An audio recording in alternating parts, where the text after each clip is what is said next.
沒有香港壓力應援第四季感性與理性13集傳統與進步。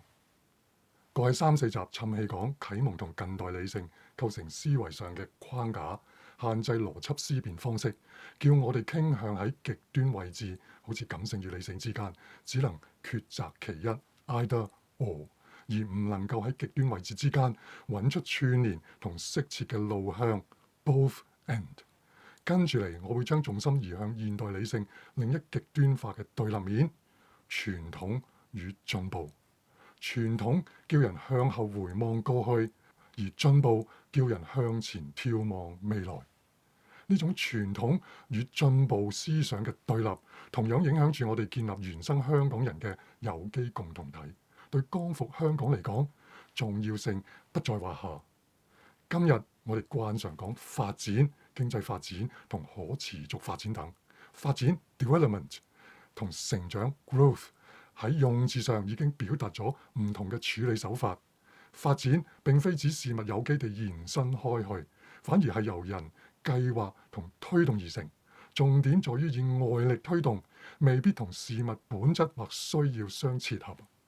成長同樣都指事物延伸開去，但係密切地由本身嘅需要同本質所發動嘅。例如 Sony 創辦人之一盛田昭夫就講過：你俾件產品我就可以揾到個市場俾佢。重點唔在乎盛田昭夫嘅信心，畢竟當年又有幾多人睇好 Walkman 呢？重點在於人對電子產品嘅需求係可以被創造同發展出嚟嘅，未必係我哋自發嘅喜好。經濟發展論不光關乎資本，唯物論又唔單止講經濟運作方式。翻返去啟蒙運動，早期論者笛卡爾嘅名句我思故我在，字面意思指明理性思想決定我同埋其他事物是否存在。簡而言之，由邏輯思辨嘅理性決定喺我哋面前嘅事物是否真實存在。之後，哲學家黑格爾以邏輯辯證法作為涵蓋整體歷史同埋萬有事物嘅絕對理性，將人類個別嘅歷史經驗全部收編成為正反合三部曲抽象理性嘅進程，或者講發展。馬克思被稱為年青或者反叛嘅黑格爾學生 Young Hegelian， 將黑格爾抽象嘅辯證法倒轉過嚟，以經濟與物質生產方式嘅進程，或者講經濟嘅發展，將人類歷史同萬有收編，稱為唯物史觀，指明人類回歸共產生活方式。雖然並非同人類初民凡物公用嘅生活完全一致，但係有迎合翻初民生活發展過嚟嘅集體生活特質 peoplehood。馬克思主張共產係歷史必然嘅發展方向。至於發展論同進步，除咗同義之外，佢哋嘅對立面係講求傳統嘅保守主義。英國文言開始時都以英國為中心。先驅好似歷史學者湯普森 E.B. Thompson 同威廉斯 Raymond Williams 都喺唔同程度上追隨馬克思批判思想，因而脫離20世紀初英國文學界保守嘅作風，即係對工業化同資本主義抱持負面態度，以回歸田園生活、崇尚農業社會價值作為文學同社會批判嘅出發點。而個學士畢業論文就係寫19世紀英國早期嘅文化概念，解讀詩人柯立茲 Samuel Coleridge 一本反對將大學開放俾天主教徒入讀嘅小冊子。呢種以傳統同保守作為文化嘅一部分，其實一直存在喺文言嘅基因裏面嘅。當我哋講共同體，以原生香港人有機共同體作為光復香港、重建香港嘅基進設定時，難免又回到傳統同保守嘅取向。之前已經提過，將有機共同體 Gemeinschaft 同機械式社群 Gesellschaft 二元對立咁區別開嚟嘅，係德國歷史學家滕尼斯 Ferdinand Tönnies 喺1887年提出嘅。滕尼斯將有機共同體定義為一種真正同持久嘅群體生活，人群結集建基於個人之間直接同面對面嘅關係，而結集嘅目的係達成大家認同嘅目標。換言之，結集更方便協調行動，以達至大家所想望嘅目標。滕尼斯認為呢種群體生活係人自然嘅取向。至於機械式社群，建基於理性帶動嘅意向，由個人出發，計劃同推動計算過嘅手段同行動，以達至個人同群體嘅目標。由於呢種社群個人與個人之間嘅關係並非自然，而係人為並且由計算式理性推演出嚟嘅意向所策動，所以人際關係異化並間接，講求各方面嘅功利同效率等考慮嘅。滕尼斯對照共同體同社群，目的顯而易見。通常只有鄉村、農間先至會有可能構成有機共同體，而城市生活就係共同體嘅敵人。19世紀工業化同現代化嘅歷史進程中，見證咗有機共同體已經過渡成為機械式社群。再者，滕尼斯提出嘅正係過去幾集我喋喋不休講嘅啟蒙同現代理性嘅二分法，將兩種社群組織兩極，而我哋就要嘗試恢復兩個極端之間嘅連接點啦。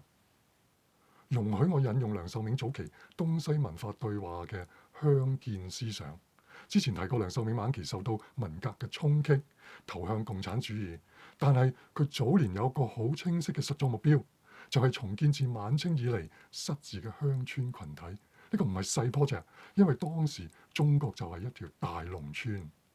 根據梁漱溟嘅分析，清末以嚟積弱嘅原因，相對西方嚟講，因為中國團體組織散漫同科技知識落後。佢將鄉村重建説成由腦根發新芽，就係將東西式群體接連喺原有基礎上向外人學習。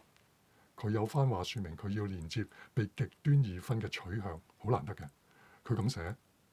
鄉村為根，農業為根；鄉村而都市，農村而工業。佢嘅具體主張包括增加同外國人交流，但要謹慎擺脫西方講求權利同私人空間嘅做法，又將中國傳統嘅家庭同情義等倫理轉向成為群體義務嘅觀念。梁漱溟甚至批判全球主義同本位式改良運動，即係話唔從西方帝國主義同本地個別主義抉擇其一 either or，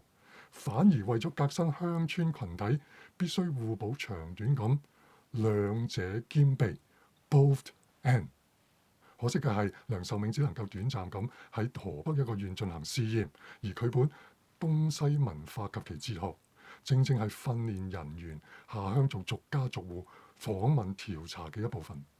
佢實作出嚟嘅成績非常有限，而梁漱溟至少嘗試連接並調和極端嘅立場，將中西、城鄉、農業、工業同全球跨界與本土在地等對立面，務實地為重建中國鄉村而互補長短。事實上，重建兼容並蓄嘅社區以及有機共同體喺現代社會嚟講，係一啲都唔容易㗎。剛才提到 peoplehood， 意指固有嘅種種生活條件，由政經發展、管治水平、環境、文化進程到倫理道德等，佢會對當下社會關係同群體生活嘅特質構成影響。不過，群體生活特質 peoplehood 只講咗故事嘅一半，我哋仲要考慮另一半，為咗對稱，可稱之為 humanhood 人性特質。究竟有冇人性特質完全獨立於生活條件嘅限制呢？滕尼斯推崇嘅有機共同體完全符合鄉村同農業社會嘅特徵。我喺大澳出生，然後喺西貢一條村成長過嚟，所以我明白昔日樸素嘅鄉村人同城市人喺人情味同社區歸屬感係有差別嘅。但係香港經濟同城市迅速發展，城市入侵鄉村，鄉村人早已成為城市人啦。唯一不變嘅係擁有語言能力嘅人，呢種人性特質指向我哋需要同其他人溝通，需要社群生活，需要傾得埋，能夠彼此達成共同理解嘅友伴。有機共同體喺今日匿名群眾湧現嘅社區，好比本雅明所講，現代偵探小説嘅社會性主題，就係喺人群裡面揾出個別嘅個體，有名有姓有個性、獨立自主嘅人一樣。換言之，具有異質性、主權式自由嘅人，就係喺城市化同功利化社會等條件限制下，有機共同體能夠存留落嚟嘅原因。下集再聚。